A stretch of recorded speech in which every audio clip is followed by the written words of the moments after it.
नमस्कार प्रेक्षकांनो, मालिकेच्या आजच्या भागामध्ये आपल्याला पाहायला मिळणार आहे की फायनली कला आणि अद्वैत दोघंही आता एकत्र आलेले आहेत। त्या दोघांनीही एकत्र रात्र घालवलेली आहे आणि त्यासोबतच त्यांची जी रात्र आहे ती अगदी रोमॅन्टिक अशी गेलेली आहे। काउन्सिलरने दिलेल्या टास्कमुळे हे सगळं असं व्यवस्थित झालेलं आहे। त्यासोबतच जेव्हा ही गोष्ट सरोजला कळते तेव्हा मात्र सरोजच्या तळपायाची आग मस्तकात जात आहे, परंतु सरोज मात्र स्वतःला शांत करत आहे, कारण काहीही झालं तरी तिला अद्वैत सोबत आत्ता या सर्व गोष्टी ज्या आहेत त्या अशा पद्धतीने करायच्या नाहीत। त्यामुळे तिने शांतपणे या सर्व गोष्टी मॅनेज करत आहे। काहीही झालं तरीही तिला असं वाटत आहे की आता अद्वैतला काही बोलायचं नाही, फक्त 6 महिने आहेत आणि या 6 महिन्यामध्ये या कलाला दाखवायचं आहे, कारण तिने माझ्या मुलाबरोबर रात्र घालवलेली आहे। या गोष्टीचा राग मात्र सरोजला आलेला असतो, पण अद्वैत कलाची ही रोमॅन्टिक डेट कशा पद्धतीने होणार आहे ते आपल्याला पाहायला मिळणार आहे। अशाच अपडेटसाठी चॅनलशी कनेक्टेड राहा।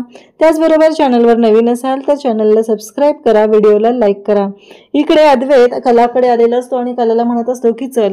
अद्वैतने स्वतः कॉफी बनवलेली असते आणि तो कॉफी घेऊन कलाकडे आलेला असतो आणि कलाला म्हणत असतो की चल खरे, असं म्हणत तो कलाला कॉफीसाठी घेऊन चाललेला असतो। तेव्हा मात्र कला म्हणत असते पण चांदेकर, ही कॉफी तू का बनवलेली आहे, असं कलाचं म्हणणं असतं। तेव्हा अद्वैत म्हणत असतो की असंच आपल्या दोघांसाठी मी बनवलेली आहे। तेव्हा मात्र कला म्हणत असते की पण अरे मी बनवली आहे कॉफी ऑलरेडी। तेव्हा अद्वैत म्हणतो बरं चल असू दे, तू बनवली आहेस ना, तरी पण मी पण बनवलेली आहे।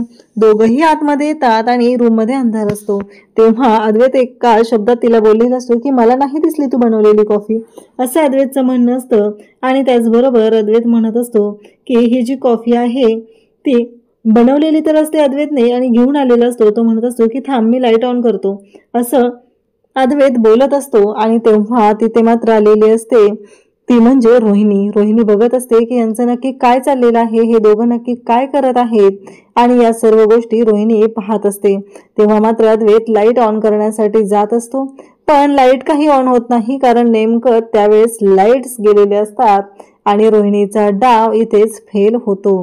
कारण रोहिणीला असं वाटत असतं की काहीही झालं तरी ह्या दोघांना शॉक बसला पाहिजे आणि दोघं पडले पाहिजेत, संपले पाहिजेत। हा सगळा प्लॅन रोहिणीने केलेला असतो, परंतु रोहिणीच तोंडावर पडलेली असते। अद्वैत जेव्हा लाईट्स ऑन करण्यासाठी जातो तिथं बटन ऑन करण्यासाठी जात असतो, कारण अद्वैतनं एवढं छान असं तिथं सगळं डेकोरेशन करून ठेवलेलं असतं आणि अद्वैत लाईट ऑन करण्यासाठी गेल्यानंतर मात्र तिथे लाईट लागत नाही। रोहिणी मात्र इकडे वाट बघत बसलेली असते की आत्ता मला आनंदाची बातमी मिळेल, आत्ता मला कळेल की नक्की काय झालेलं आहे।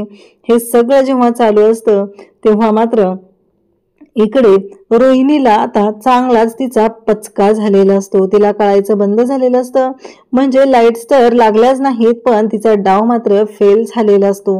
हे सगळं आता चालू असतं तेव्हा अद्वैत म्हणतो की थांब। कलाला म्हणतो की तू घाबरू नकोस, मी काहीतरी करतो, असं अद्वैतचं म्हणणं असतं आणि अद्वैत कलाला शांत राहायला सांगत असतो।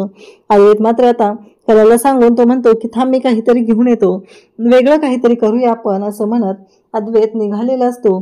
आणि नेमकं त्याच वेळी इकडे पाहायला मिळतं की जेव्हा या सर्व गोष्टी चालू असतात त्यावेळी मात्र इकडे अद्वैत आणि कला दोघंही आता एकमेकांना समजून सांगत असतात। अद्वैत तिला म्हणत असतो की खरे थांब, घाबरू नकोस हा।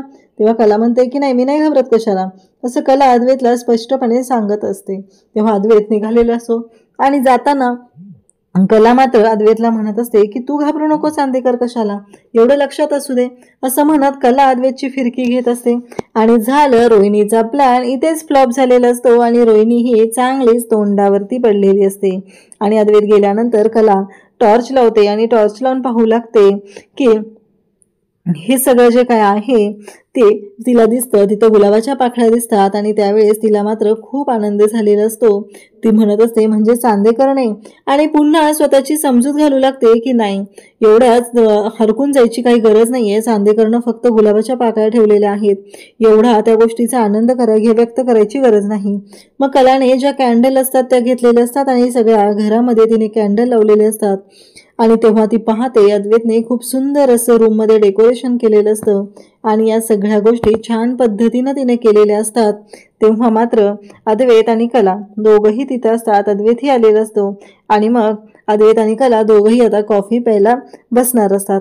अद्वैतचं असं म्हणणं असतं की काहीही झालं तरीही आजची डेट आहे ती कॉफी डेट आहे. मग दोघंही कॉफी पिण्यासाठी तिथे एकत्र आलेले असतात.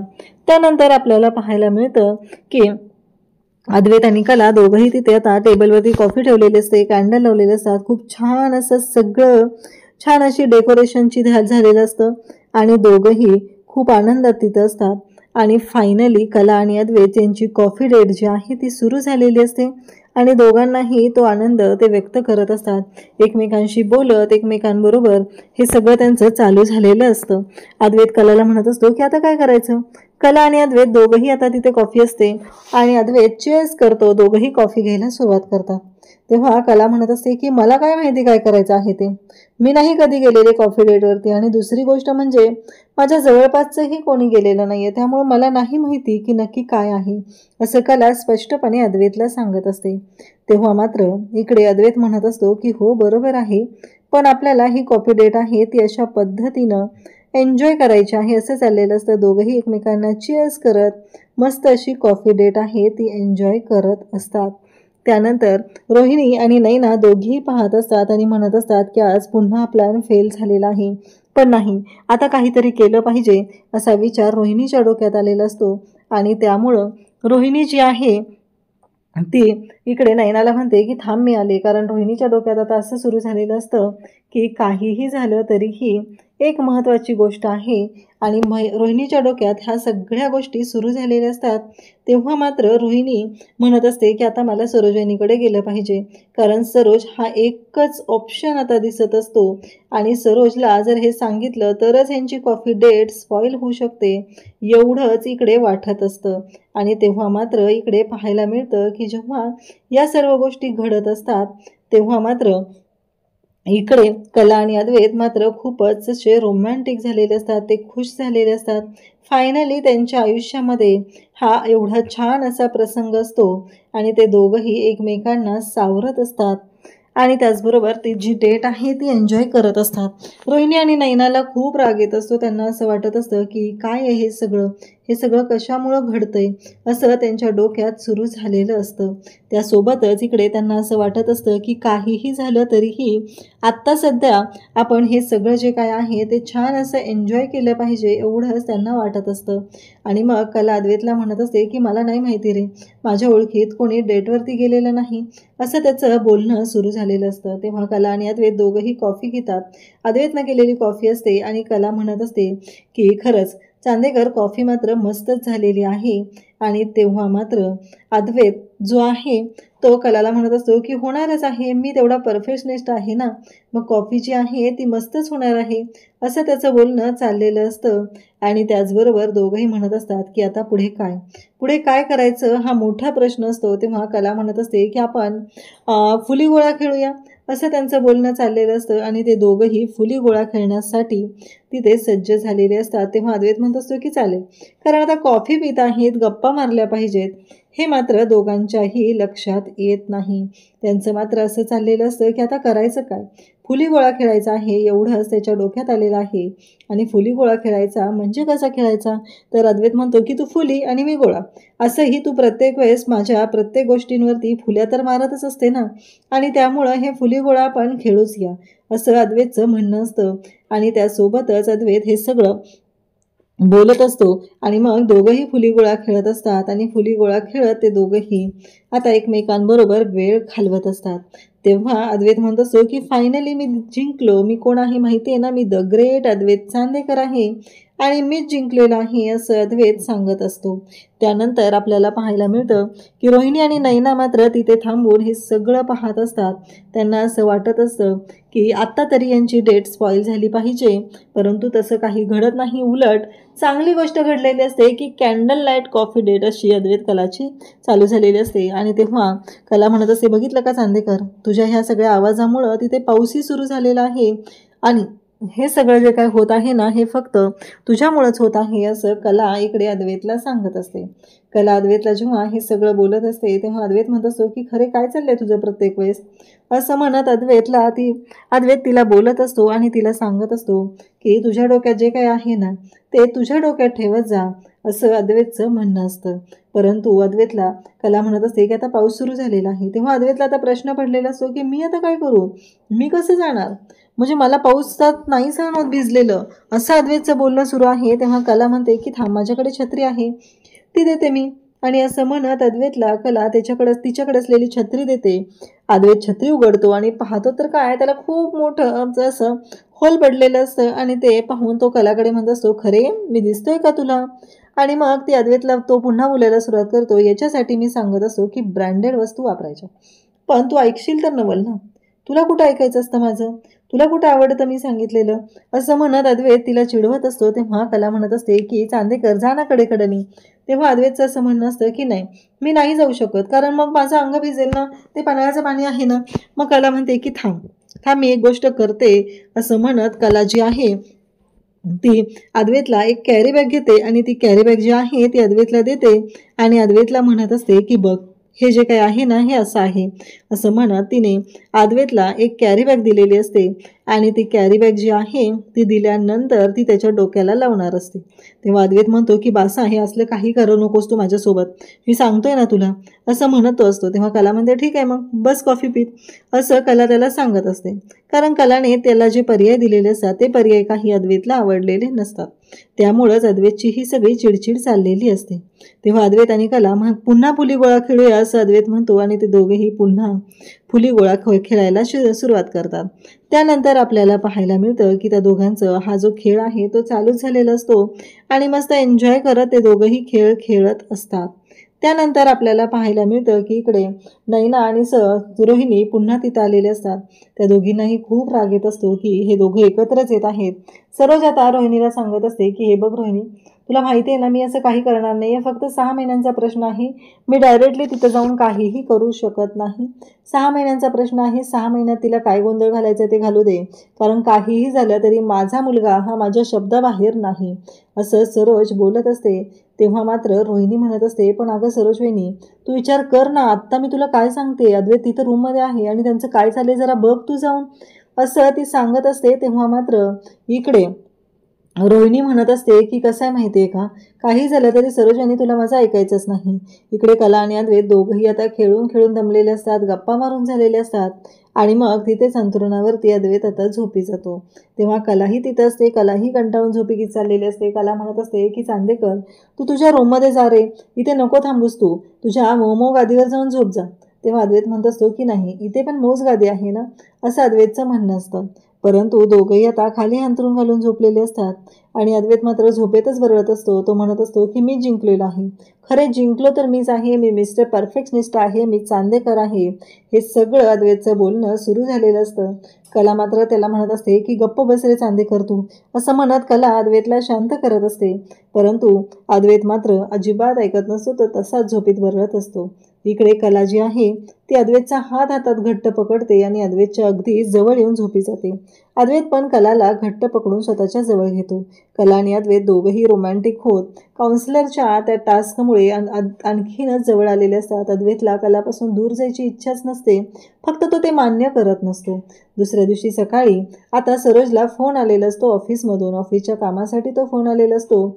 आणि सरोज जी आहे ती म्हणत असते की मला आता अद्वैतला बोललं पाहिजे आणि मी मग तुम्हाला सांगते, असं सरोज सांगत असते. आणि तेव्हा मात्र अद्वैतला ती बोलवायला अद्वैतच्या रूममध्ये जाते, पण अद्वैत काही त्याच्या रूममध्ये नसतो. आणि मग सरोज खाली येते. तेव्हा नैना तिथं असते आणि नैना म्हणत असते की सरोज मॅडम, तुम्ही अद्वैतला शोधताय का. हां, पण तुम्हाला सांगायचं राहिलं की काल रात्रीपासून अद्वैत कलाच्याच रूममध्ये आहे, तो आलेलाच नाही. आणि त्याचबरोबर हे सगळं जेव्हा बोललं जातं तेव्हा सरोज म्हणते काय. तेव्हा रोहिणी म्हणत असते की सरोज वहिनी, मी तुला कालच सांगितलेलं होतं की अद्वैत तिकडे आहे आणि तू जा, पण तू काल माझं ऐकलेलं नाही. आता तुझी तू बघ काय करायचं आहे ते, असं बोलणं सुरू झालेलं असतं. आता ते दोघं जण रात्रभर एकत्र थांबलेले आहेत. तुझ्या लक्षात आलंच असेल की काय होऊ शकतं, असं म्हणत रोहिणी सरोजला वाटेल ते बोलून तिच्या मनामध्ये विष घालवण्याचा प्रयत्न करत असते. पण ऑब्व्हियसली ते दोघं नवरा बायको आहेत, ते दोघं एकत्र राहिले तर या दोघींना काय फरक पडायची प्रश्नच येत नाही, पण या दोघींना मात्र फरक पडत असतो. तेव्हा मात्र सरोजला खूप राग आलेला असतो. सरोज आता अद्वैतच्या रूमकडे जायला निघते, म्हणजे अद्वैत आहे तो आउट हाऊसमध्ये थांबलेला असतो. आणि म्हणूनच सरोज आउट हाऊसकडे जायला निघते. त्यानंतर पाहायला मिळतं की अद्वैत आणि कला दोघंही एकमेकांच्या मिठीत आलेले असतात, दोघंही एकमेकांसोबत असतात. आणि जेव्हा कला जागी होते आणि अद्वैतचा मोबाईल तिथं वाजलेला असतो, कला म्हणते की चांदेकर एवढ्या जवळ काय करतोस माझ्या तू, असं म्हणत ती अद्वैतला तिथे बोलत असते. तेव्हा अद्वैत म्हणतो मी कुठं काय करतोय, तूच माझ्याजवळ आलेली आहे, असं त्या दोघांचं बोलणं चाललेलं असतं. पण अद्वैत आणि कला एकमेकांना सांभाळत आता जागी होतात आणि ते दोघंही रात्रभर एकत्र असतात. ही गोष्ट मात्र त्या दोघांच्याही लक्षात आलेली असते. तेव्हा मात्र त्यांच्या दोघांना आता अफवर्ड वाटत असतं. तेव्हा कला म्हणत असते की चांदेकर हे सगळं काय चाललंय तुझं, तुला मी काय सांगते, असं म्हणत कला ही अद्वैतलाच बोलत असते. आणि अद्वैतच्या घड्याळामध्ये कलाच्या साडीचा पदर जो आहे तो अडकलेला असतो आणि मग ते दोघंही सावरण्याचा प्रयत्न करत असतात. तेव्हा मात्र इकडे पाहायला मिळतं की जेव्हा या सगळ्या गोष्टी चालू झालेल्या असतात तेवढ्यातच अद्वैतला फोन आलेला असतो, तो म्हणजे काउन्सिलरचा.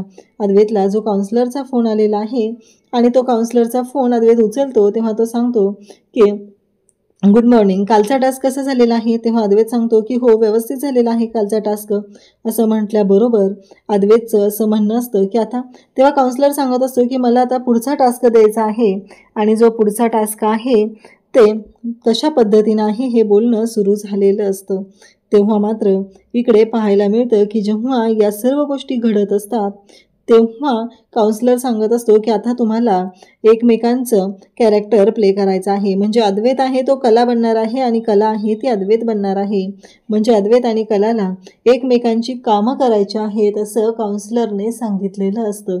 तेव्हा मात्र अद्वैत आणि कला या दोघांनाही शॉक बसतो. ते दोघंही विचार करू लागतात की हे सगळं काय आहे, आता ह्या सगळ्यातून काय सिद्ध होणार आहे, हा प्रश्न पुढे उभा राहिलेला असतो. तेव्हा कला म्हणत असते की आता म्हणजे अद्वैत तू माझी कामं आणि मी तुझी कामं, हे कसं शक्य आहे, असं कला इकडे बोलत असते. तेव्हा मात्र काउन्सिलर सांगत असतात की हो हेच तुम्हाला करायचं आहे. आणि मग दोघांनीही डोक्याला हात लावलेला असतो, दोघांनाही कळायचं बंद झालेलं असतं की आता हे काय नवीनच आहे आणि तेव्हा मात्र आता कसं शक्य आहे. आणि मग कला म्हणत असते की मी माझी कामं आधी तुला सांगते, असं म्हणत कला तिची कामं अद्वैतला सांगायला सुरुवात करत असते. तेव्हा मात्र इकडे अद्वैत जो आहे तो आवरत असतो, कला चादरची घडी करत असते. कला म्हणत असते की तू माझं आधी ऐकून घे. आणि त्याचबरोबर हे सगळं जेव्हा आपल्याला पाहायला मिळतं की हे सगळं जेव्हा चालू असतं तेव्हा मात्र इकडे अद्वैत आणि तेव्हा कला एकमेकांशी बोलत असतात. आणि कला जी आहे ती अद्वैतला सांगत असते, त्याला म्हणत असते की सकाळी दूधवाला येईल, दुधाला आला की 2 लिटर म्हशीचं दूध घ्यायचं, 1 लिटर गाईचं दूध घ्यायचं.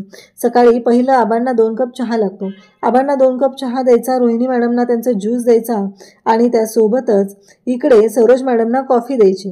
हे सगळं कला सांगत असते. तेव्हा अद्वैत म्हणत असतो की काय चाललंय हे तुझं, तुझ्या या बोलण्याचं ना मला काहीच कळत नाहीये, माझ्या ना डोक्याच्या वरून जाते. ही घरातली कामं आहेत, मला सांग ऑफिसच्या कामांचं काय करणार आहेत, आज माझ्या मीटिंग आहेत, त्या मीटिंग तू कशा करणार आहे, कशा मॅनेज करणार आहे, हे सगळं बोलणं कलाला अद्वैत सांगत असतो. तेव्हा कला म्हणत असते म्हणजे तू माझ्या कामांना कमी म्हणतोयस, माझी किचनमधली कामं आहेत म्हणून तू त्याला कमी लेखतोय, असं अद्वैत आणि कला एकमेकांशी बोलत असतात. तेव्हा मात्र इकडे पाहायला मिळतं की जेव्हा हे सगळं घडत असतं तेव्हा कलाची मात्र चिडचिड होत असते. कला म्हणत असते की चांदेकर बास, चांदेकर मी तुला एकदा सांगितलंय ना, असं म्हणत ती अद्वैतवरती ओरडायला सुरुवात करते.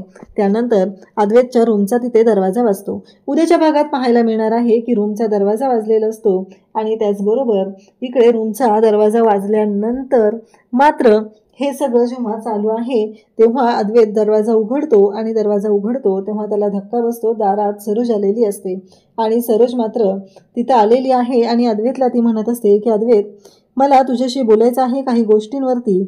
आणि मग अद्वैतला ती सांगत असते. आता अद्वैत आणि कला हे दोघंही एकत्र आहेत, ही गोष्ट मात्र आता सरोजच्याही लक्षात आलेली आहे. ते दोघंही एकत्र राहिलेले आहेत आणि यामुळं सरोजलाही धक्का बसलेला असतो, कारण सरोजला फक्त रोहिणीने हे सगळं सांगितलेलं होतं आणि त्याचबरोबर आता हे समोर पाहिल्यामुळं सरोज मात्र चिडलेली असते. सरोज अद्वैत आणि कलाकडे पाहते आणि तेव्हा जेव्हा ती आता ऑफिसमध्ये जाते तेव्हा ती म्हणू लागते की खरे तू माझ्या मुलाबरोबर एक रात्र घालवलेली आहे, फक्त 6 महिने आहेत म्हणून मी शांत राहिलेली आहे, नाहीतर मी तुला दाखवलं असतं, असं म्हणत सरोज जी आहे ती बोलत असते.